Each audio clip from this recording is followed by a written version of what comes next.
Developmental dysplasia of the hip is a condition in neonates where the acetabulum is quite shallow, and hence the head of the femur doesn't actually sit within the acetabulum so comfortably, and hence it can slip out quite easily.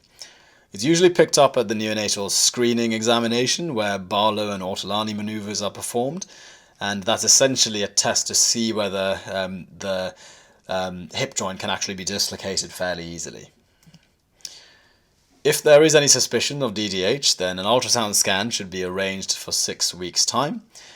And if patients present with possible DDH a bit later than that, let's say beyond the age of 6 months, then a hip X-ray should be considered instead. As for the management, a lot of the time it does resolve spontaneously and just requires some level of monitoring.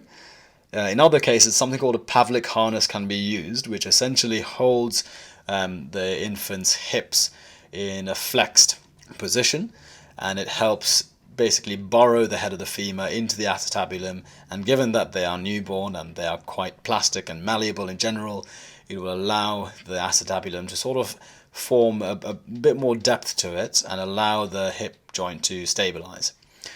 If these measures are ineffective, then surgery can also be considered.